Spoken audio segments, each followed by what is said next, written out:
every day. Amen. So ke abantu ke bayaye bathi akufanele ingane zethu zazi ukuthi siyathandana, kodwa bangabi namahloni ukuthi ingane zazi ukuthi bayalwa. Bathukane ngeenhlamba phambi kweingane, bavikisane phambi kweingane, kodwa lento enhle nokuthi ingane ngoba the best thing ongayenzela abantwana bakho ukuthanda umngakho, kanti ubaba yena the best thing angayenzela umama, the best thing angayenzela abantwana bakhe is to respect ubaba wabo. Amen. So ke ingane ungabona itshakadula njengamathole, nasesikoleni uthola ukuthi zenza kahle kanti zisuka ekhaya labazali abathandanayo abahloniphanayo, ngoba kwenzayo fanele ukuthi focus ingabi lakini iphelele lakini kodwa idlulele nasebantwaneni ukuthi esikwenzayo sikwenzela nezizukulwane abantwana babantwana bethu. So I love my husband so much.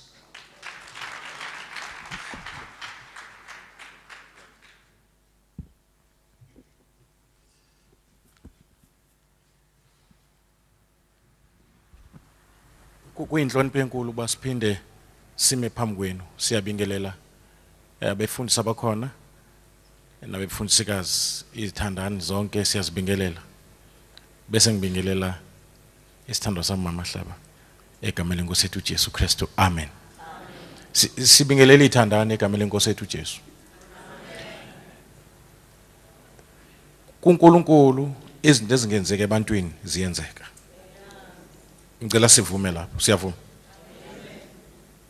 2 kokholwayo engakholwa nje emoyeni ekholwa uNkulunkulu konke kuyenzeka.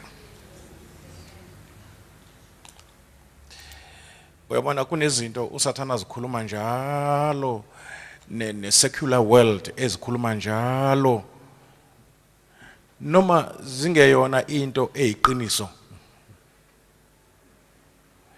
esingakhela kulo, kodwa ngenxa ukuthi zikhulunywa njalo sigcina sezijwakala njengeqiniso. Niyekhona? Yeah, kunezinto ezingama facts ezivunyiwe futhi emphakathini esihlala kuwo, kodwa mina engarefuse ukuzamkela ngoba ngathi mangizibuka ngabona kuzona izitini engakha ngaso, ngoba ivision ebenginayo ngomshado. Uyabona mawune vision ngendlu ozoyakha strong, awucabanga udaka, ucabanga usimende nezitini. Nikhona? Imaterial oyicabangayo ihambisana nendlu onayo engqondweni. So i-vision enganginayo ngomshado yenza ukuthi ngingakhi noma ingane, ngoba manje anginayo ivision nomjondolo. Ngine vision yomshado odurable, ngoba lo mshado ngiwubuka isekelo sayo singuKristu. Ngiwubuka uhluli iphepho ngenxa ukuthi wakhelwe edwaleni. So ngidelete into eningi engqondweni yami, ngipositive, ngifuna ingqondo kaKristu ibe ingqondo yami, ngoba uKristu eyakhe endle uthe amasango height singeke ayehlule. So ngibukela kuye njenge role model ngoba uthe fundani kimi. So angifuni ukufunda ezintweni ezihlulekayo. Noma indoda ingazibe impunga uma ikhuluma izinto ezinegative angikwamukeli lokho ngoba ngeke ngihambe ngiyongwakha ngakho umusa. So i-value yomshado enhlizweni yami yaba such that angivumi noma yini. And ke once into uyivaluation uyizwa ukuthi ine value, kuyakunika futhi nawe lokho ukuthi uthi lay down your life for it. Into enza uMandela ahlale 27 years ejele ukuvaluation ubukhulu, ukubona ukubaluleka nobukhulu bokubona umuntu omnyama independent ephumile phansi kwengcindezelo. Wayibona lonto ibalulekile kunokuhlala nomkakhe. waba nenhliziyo evumayo ukuthi I can sacrifice noma kubiza ukuthi ngifela la, as long ukufa kwami kuzovusa inkululeko eSouth Africa. So leyo attitude uNkulunkulu wangisiza ngangena ngayo emshadweni. Praise God ukuthi umngami ufakazi lento engiyikhulumayo. Nganginomshado onokuthula emhlabeni ophithizelayo. Ngathi mina with men this is impossible, but to them that believe and to them that put their trust in God, abathemba uNkulunkulu, this is possible. And ngizomprove uSathane namanga. And I refuse to be intimidated. Isimo nebackground nezinto ezikhulunywa abantu asebehambe phambili abanye sebe no 30 years beshadile, angivumi bang intimidate, bangithuse, bangisabise. Ngoba ukwesaba akusebenzi entweni. I mean uma uqonde ukuthatha ama risk ngempilo, kunezinto ongeke uzi-achieve ungazange uthathe i-risk. Kunezinto ongeke uzi-achieve upassive, umuntu ocabanga othatha i-back seat empilweni. Amen. Kunezinto ongeke uzi-achieve khohlwa. So uMongcwele wangisiza wangambulela ukubaluleka kwenkonzo yasemshadweni. Ngayibona inkulu ngendlela uKristu abona ngayo inkulu eyakhe eshada nathi njengebandla. Wakubona ukuthi kumlungela ukuthi angabeka ukuphila kwakhe phansi. Manje kwase kubhalwa ngase ngifunda endawo ethi ke nami angenze njalo, ngilingise uKristu.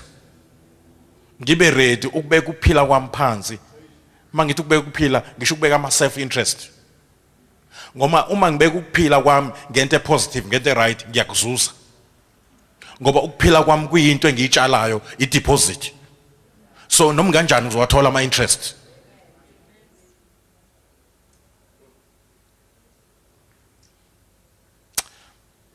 So uJesu esezulwini lakhe njengoba ngikhuluma nawe manje, akazisoli ngedeposit ayenza, echitha igazi lakhe, echitha ukuphila kwakhe, eshiya ubukhosi basezulwini azoba umuntu ebantwini for 33 years. Those 33 years akazithathi njenge waste. Sigcwele umhlaba manje, si product, simkhonza, simdumisa imihla ngemihla. Udungiswe emazulwini, ingilosi ziyamusho nabangcwele bayamusho ngama Sundays kuduma izwe lonke kuthiwa akekho ofana naye. He is reaping ama interest of laying down his life.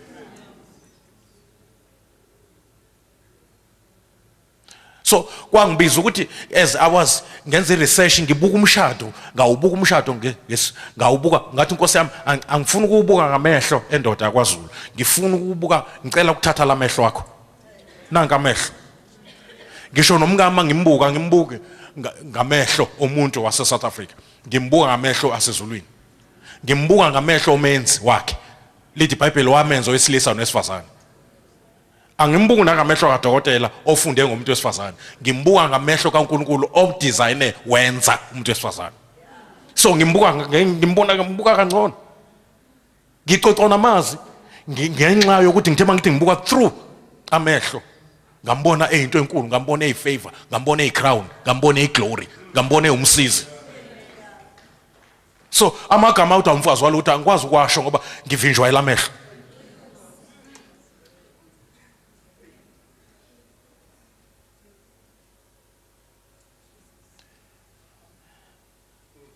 Ngizokhuluma kakhulu emva kwale session ngoba kunenkonzo songena kuyo ngo1 kufanele sime ilokhuze. Kumnandi kimi ukulalela umngami ekhuluma. Ingakho mase kule nkonzo ngiyengithanda ukuthi yena athole isikhathi esithe ukuthi ngoba izinto azikhulumayo nami zi revival kimi. Khona nje bengicosha manje. Ngoba ngazimisela ukuthi ngifunde. The best teacher ongifundisa ngomkami uNkulunkulu naye bobabili. Angana manje sekhona. Ngithi othisha babili othisha abanye baya contributor incwadi engeke ngiyifunde. But othisha engibalalela kakhulu ukuthi bangichazele ngokuthi umkami umuntu onjani, uNkulunkulu naye umkami. So ingakho ngashaya eceleni. Ngoba ngizwa ngabo ukuthi ijulile lento ngisho.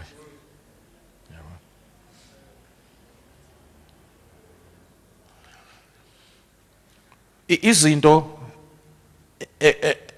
umoya kaNkulunkulu owangikhanyisela ukuba ngifuna sibambe lento ngizibone zibe umbono ngomshado engiwufunayo. Izinto umoya kaNkulunkulu angikhanyisela wanginika umbono namehlo wanginika imagination yokuthi lo mshado engenwa kuwo ngingena entweni enjani.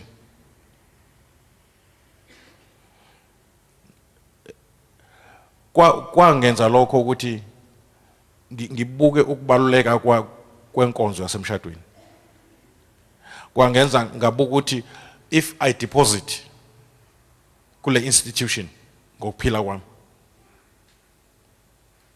uma ngithi ngifuna umshado nokuthula, awuzuzenzekela automatically. Kunendawo la kufuneka khona ama self interest ngiwabeka eceleni ngoba umshado umkhulu kunawo. Uyabona uJesu Kristu, that is why ngithanda ukubukela kuye ngoba ngimbone bekuphila kwakhe phansi ngenxa yezimvu. Ngithi kuwe ngimbone bekuphila kwakhe phansi. Wayesethatha kwezimvu wakubeka ngasenhle. Wadela ukuphila kwakhe. Wathatha isimo senciko. Ubonala ngenye imini ekhonza. Enze isenzo esiyisimbolo yokuthi ungumkhonzi, uyisikhonzi sabantu abamkhonzayo. Umehluko endaba kaJesu ijule kabi. uJesu uyinkosi yethu kodwa usigeza inyawo. Simtshela ngisho sesizolala sesiyalala ke baba sicela usibheke ubusuku bonke asimholeli njalo njengoba ezosibheka ubusuku bonke asizumnika ngishiseni futhi akeze ushaya itoyitoyi. Ucela usibheke ke Nkosi noma sesihamba sicela le moto Nkosi yami sihamba ngayo igadi indlela yonke kufuneka ahambe la iceleni kwayo ayigadi. Uyakhonza. Phela uyabona once uvula umlomo uthandaze especially mawuzocela usukutshela uNkulunkulu ukuthi ngikhonze.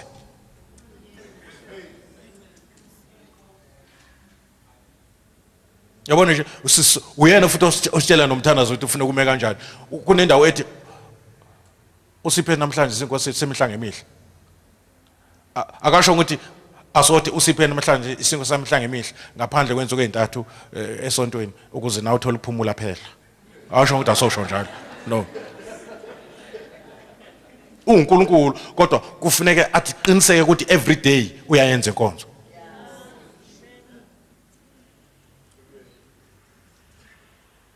So ngiyibuka lento kuJesu ngoba uJesu ngibukela kuye ukuthi umfazi uphathwa kanjani. Ngimbheke indlela ibandla liphethe ngayo. Umngame ubukela ubuke ibandla ukuthi limkhonza kanjani uJesu ebese eyapply kimi londla. Mina ngibuka uJesu ukuthi uliphethe kanjani ibandla bese ngiyapply kumngame. Yena umele ibandla mina ngimele uKristu.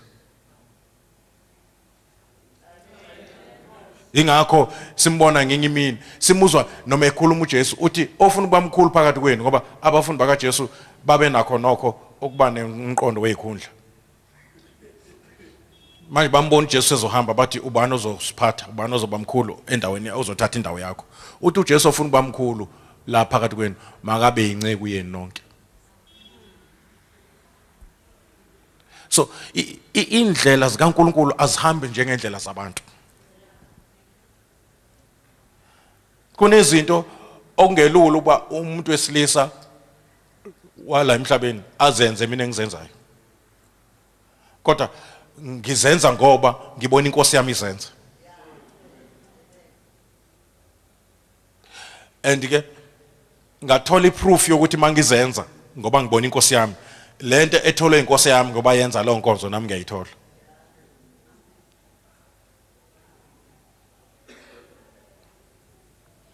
Second. Yeah.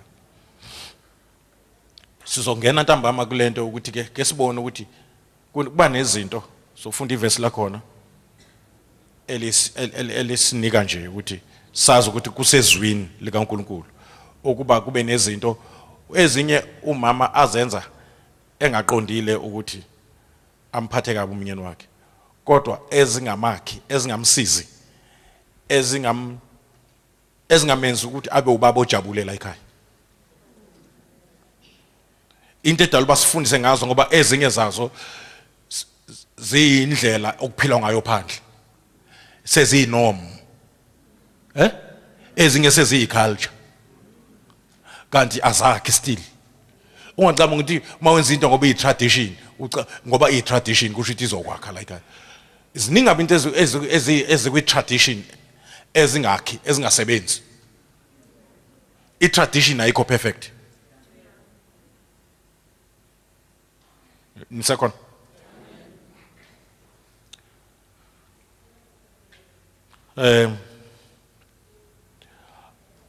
Konje ke before njengoba sizongena ntambama ke kunezinto engithanda ukuba sizibone noma Mahlaba ukwathi kwendlalela nami kuyavuka kimi ukuthi ngibe nesandlalelo sezinto efuneke siyibone iverse sizolifunda kule session esongena kuyo.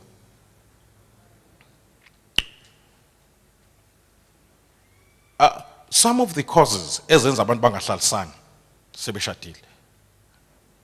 One, ngithanda ukuyibeka njengento yokuqala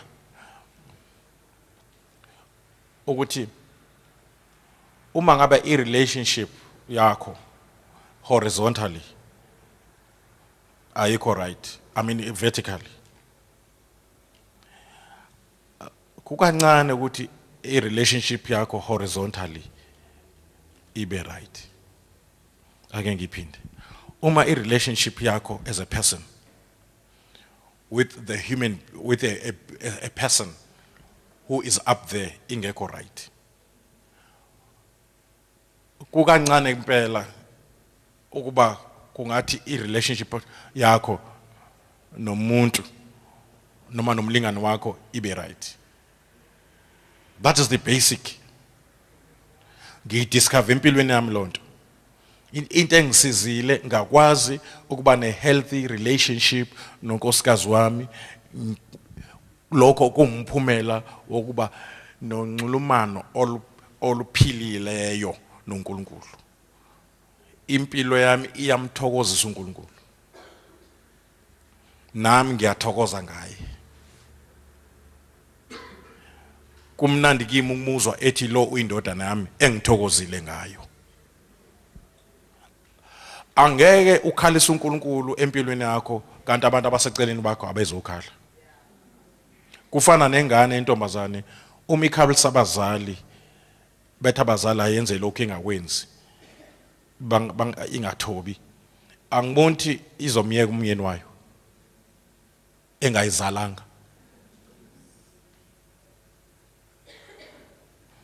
Ngoba enganeni ikhaya ngithatha igama elithi ikhaya ngilithatha ngilenza igama lemboleko ngithi ubolekiwe lelo gama ukuthi kusekhaya. Igama elifitha kahle kuwe njengomntwana i-training school. Akushona nokuthi teach the child, kuthiwa train the child. Ikhaya liyi-training school yomntwana. Ngoba into ekhaya izinto ziyatshalwa phandle, mayisephumela phandle usuke siyolanda isivuno sezinto ebeyitshalwe ekhaya.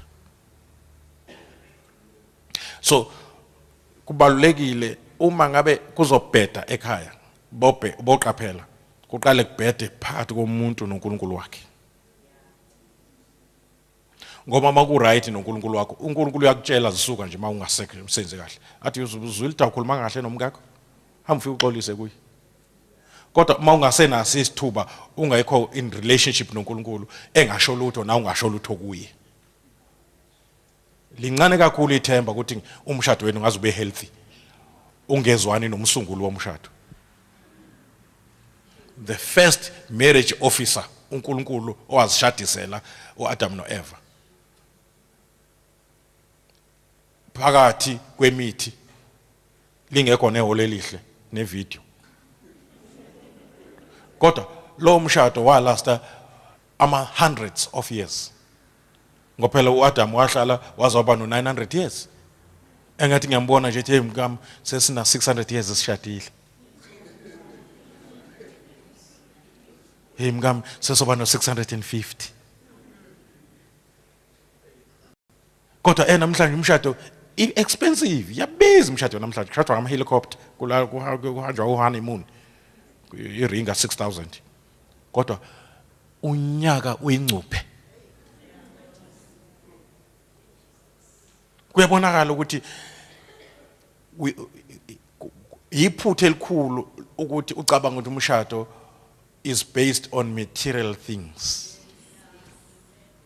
The more sesinamalungelo ezintweni ezayithola belungu kuphela. Ubaba esihamba ngemoto yakhe noma ahamba nemoto yakhe double garage house is the ngoba sicabanga ukuthi umshado uzoba mnandi disappoint siyathuka. Ngoba siyayikhohlisa sicabanga ukuthi umshado uzoba right ngoba sinemali eningi. Bese siba surprised uma kuqhamuka enye into. Imali siyithulele ebank ingasasho lutho. Ithi phela mina ngithenga amagwinya nje neKentucky. Angisho ukuthi ngizonika ukuthula. Ngizange nje nginithembisa lonto. Khawuniyezwa.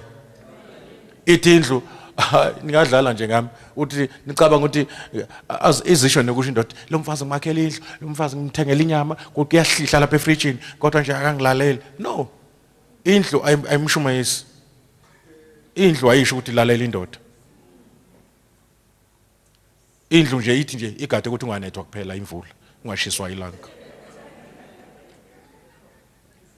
Ngani ngisho ingane yakho le uma ngabe unemali uyithengela yonke into, uyithengela amasoil, uyithengela yonke into, uyithengela icathulo zika 600 rand namateko ka 900 rand. Kuvamisile lo ngane ibe ingane engezwe, engalaleli, engahloniphi futhi nomuntu omdala imbukele phansi. Ngoba noma ungamthengela zonke lezi zinto ngalo mali onayo, umthengela amaselula abizayo, kodwa ngeke umthengele inhlonipho. Ivela imali uthi awudlala ngami, kuyona lo nhlonipho ithola kasiphi isitolo.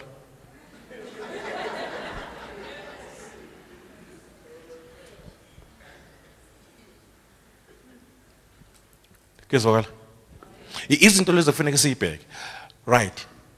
Enye into engiyibukile once emshadweni singakwazi ukuba sihlale phansi kwi-communication yethu sifike endaweni eyingcuphe. Kunendawo eyingcuphe engafunwa inyama yethu. Ukuthi ngimnike ilungelo umngami nomyeni wami ukuba azisho izinto ezingamjabulisi. Ezinye izinto zibangwa na ukuthi nalo oshoyo akanandlela yokusho. Yabona ke lento angiyifuni ke la ekhaya. Angifuni. Yazi yangicika nje. Yabona lonto yenza ukuthi ke bangavulelani izifuba abantu abashadile ukuthi batshelane ama likes nama dislikes. Because abanye bayahluleka ukuzibeka. Awunezwe? Yeah. Angithi kunezinto omnyazaza decide ukuthi ungcono ungayazi. Njenge HIV, abanye bakujabulela ungazi ukuthi ba HIV. Athi ngiphila kangcono mangazi. Hallelujah. Yeah. So lokho ukuhlala emhlabeni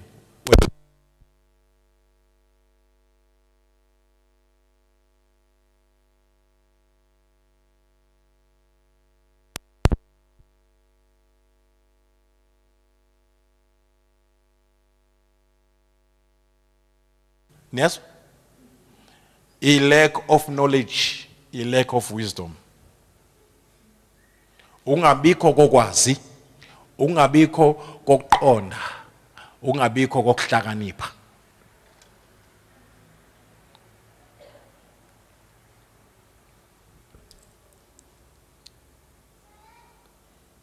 I think nearly 3 minutes bese ngiyabala.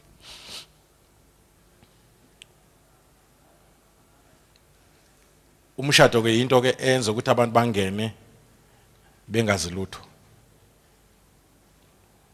unalelo lishwa lokuthi abantu bangene bengazi lutho. Benolwazi lwabo olungahambisani nokwakhiwa komshado lwasesikwateni.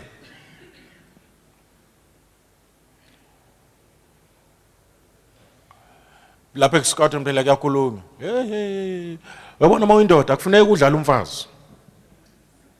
Mawuyindoda. Umfazi akufuneki akhuphukeza la ikhanda. Maye ngathi uyazama umethule ngomshisi. Kunolwazi lwasesikwateni. Kune wisdom yasemhlabeni. Evumelekile ngokwasemhlabeni. Engani ukuthi uma uyofuna usizo, uyofuna usizo nje kuma psychologist, noma uyofuna usizo kuma lawyers. Kade wena usafuna ukuhlala, usafuna ukuzama ukuthi lo mshado wakho ungawuzama kanjani. Bakusheshisele bathi uyayibona lento ayikho phela, divorce. Hawu.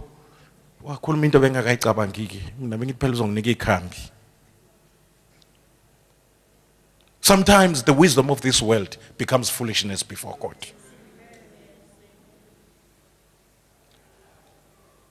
So, lack of knowledge, ulwazi oluqondene oluphuma kumnikazi womshado noku-understanda. Lithi iBhayibheli ukuhlala kwethu sihleli sishadile likhuluma namadoda kakhulu lithi hlalani nabo ngokuqonda. Understand, interpret, don't prejudge. Iba ne correct interpretation. Umuntu oni understanding ufuna i-cause ukuthi why umngam react kanje? Why before a judge?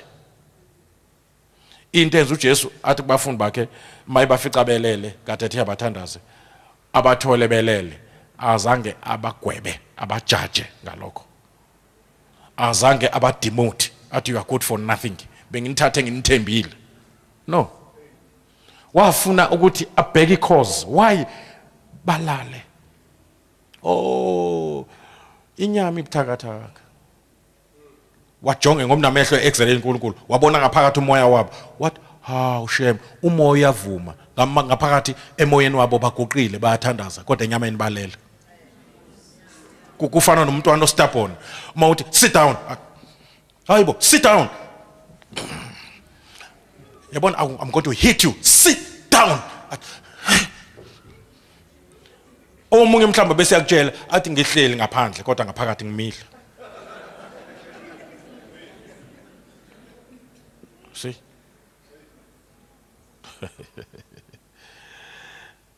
Nkosi yami. Now, i-understanding uzohluphe.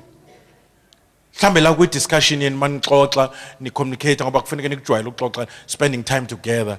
Mhlambe kufune nokwazi ukuthi ungwesingake ekhaya nakhula kanjani? Sakhula nogogo, sakhula sihlupheka.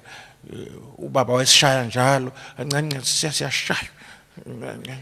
Siyashaya.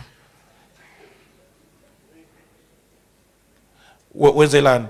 You're developing the faculty of understanding. Wenza ultima contest ongazi understand ezenzekayo, ongazithanda ezinye, usheshe ube nayo understanding. Instead ube nolaka, ube ne sympathy, ube ne compassion. Angifuni ukusebenzisa igama sympathy. Ube ne compassion. Ube ne empathy. Ungene ecathulweni zakhe. Ube nama feelings.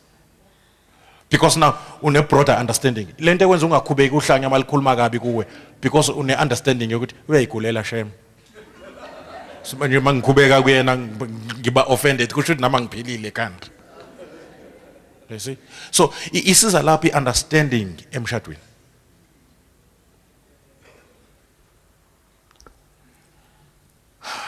Okay, kusho ukuthi lokho engizokusho masibuye bazalwane. Ngifuna nje sibone izendlalelo ezenza omunye enza into angayithandi komunye. And most of these people, especially kubantu abashadile, abakwenza abanye intentionally. Bakwenza unintentionally. Bakwenza bengaqondi. Because ngeke nje uvele kuyivela kancane uvele nje uvele uzwisa umuntu omthandayo nenishade nayo ubhlungu. Ngoba manje nje umzuzu ubhlungu ngesikhathi esebhlungu ubhlungu kodwa uhlala nawe la. Ubhlungu obuza kuwe. Hayi Nkosi yami nisakona. Ngibona? mawushaya iobject eqinile uyishaya mhlambe ngetshe noma uyithela ngamanzi lamanzi afika ashayise makudonga ashayise odongeni bese enze njani abuya kuthele use ngeforce ngoba manje liseduze kakhulu udonga nawe livele phaka bese now that is why God told me your wife is so close to you. Anything that you do to her will backfire, will come straight to you. So check before you utter ukuthi uzoyithanda yini mayiza kuwe. Ibhekise kuwe qala before ihambisa. Ngophela mawuyenza kuye uyenza kuwe. Ngoba you are so close, you are two, you are one, you are two in one. Ngoba emshadweni ayikho indaba ka two. Ngoba noma ni male and female, you are one flesh. If you are independent, you are dependent. You are two individuals that are one. Umshado is mysterious. I-relationship, i-intimacy, i-closeness phakathi komfazi nendoda ingaphezu kwe-closeness phakathi kwesane nomother, phakathi kwafather nedaughter. If you are a woman, you cannot be as close to your husband as you were to your father. You are so close. In fact, you are so close. Kune thin layer phakathi kwenu, thin layer. That thin layer engene phakathi kwenu kodwa inganiphazamisi is Christ. But umama ezala mayingena phakathi kwenu akakwazi ukuba i-thin layer, uba itshe elikhulu phakathi kwenu. Uthi amphuthaza umkakuzo ukuthi akasamtholi, uma kumnyeni wakho akasamtholi ngoba ingane kama nakatholakala. Kusengena into abenkulu phakathi kwenu, ibhasi. It's Jesus Christ okwazi ukuba i-thin layer, huh?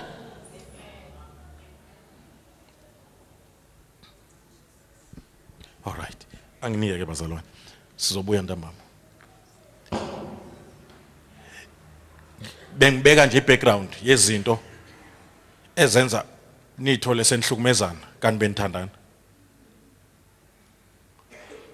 Futhi ungazibheke ukuhlukumezana kwabantu abathandanayo kungaphezulu kokuhlukumezana kwabantu abazelwe.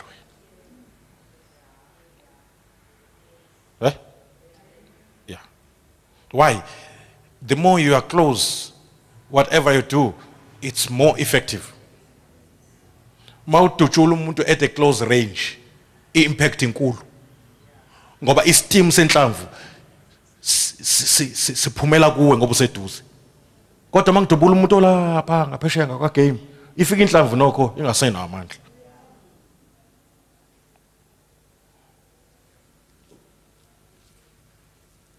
Usekhona?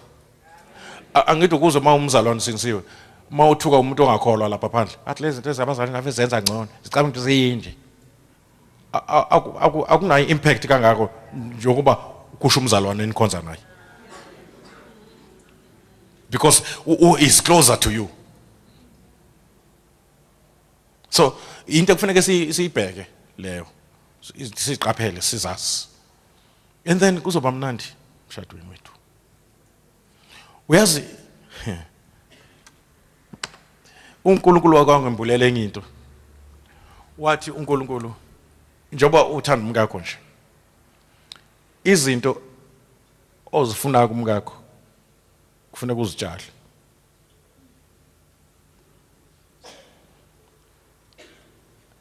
Awunalo ilungelo lo expect anything ongayitshalanga.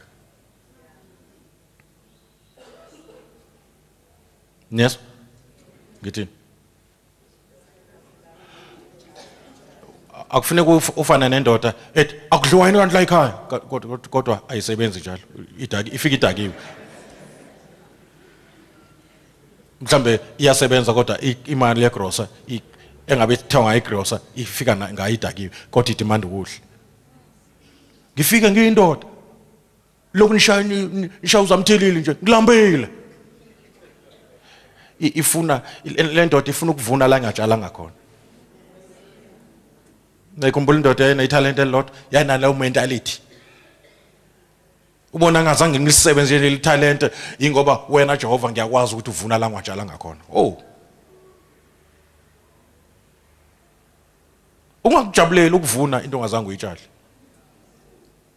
Angane manje ngizwe ngithini manje indoda nje ungakujabulela ukuthi hawu mina angisayihluphi ngokusebenza. Mungabe uyasebenza umhloli ubona nje ngithengela yonke into. No, mina ngiboni ngajabula lapho. Ngingathi ngidla bengidla ngiqalaza ukuthi Nkosi yami Jesus Christ, it's good unkosikazi ukuthi akwenze lokho, but musu ukuhlala wakhele ifuture yakho yomshado uyakhele kwi principle yokuvuna la ngwatshala ngakhona.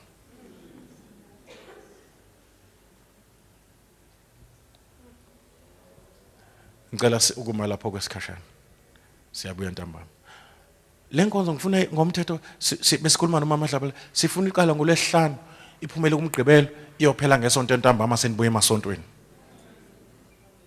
Ngophela we are still scratching the surface. Asikaqali nokuthi sivule umlomo. Noma ngithanda ngathi kusho ukuthi lento esenza kuseyimvula umlomo. Asikakhulumi. Susavulwa nje umlomo. Asikakhulumi lutho. Hallelujah. Now ufuna kumbonga uNkulunkulu ukuthi usuhlale nomkakho kwaze waphela 10 years by grace ezinye izinto uyazibona ukuthi hey kisurvive kanjani ngingazazi lezi zinto. Umusa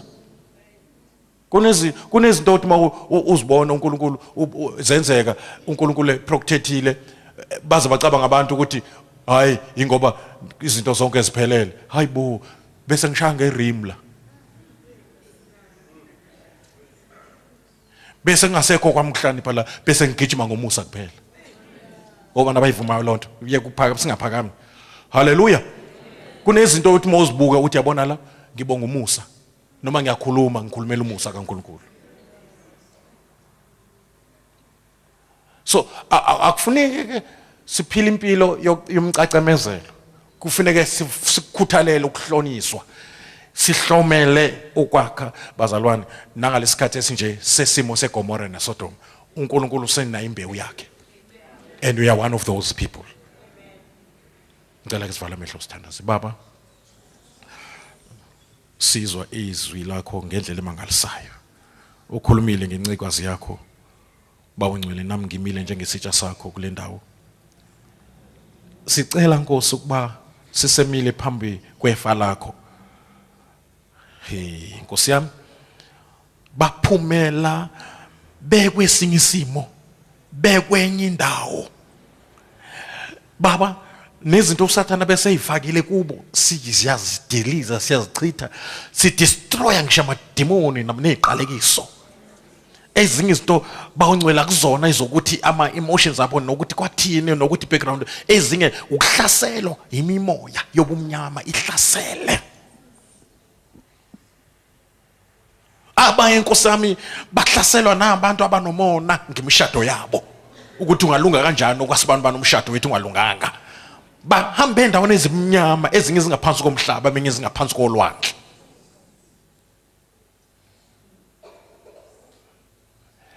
Lesemina Nkosi lenkonzo mangabe nje ukuba phela kuhlonyiswa abantu bakho nabantwana bakho ngokwasengqondweni kodwa Nkosi yami amandla kaThixo amandla esiphambana ugcobo lwezulu amandla segazini amandla segameni mawaphange impango embusweni obumnyama zonke izinto ezibhilonga kuNkulunkulu mazibuyele kuNkulunkulu. Umshada kuwona wakho Satan awunalungelo ukubeka unyawo lakho lomdaka ngegama lika Jesu Kristu waseNazaretha. Bayathandana laba bantu. Umshado uyisimiso sikaNkulunkulu. Umshado uvela ezulwini.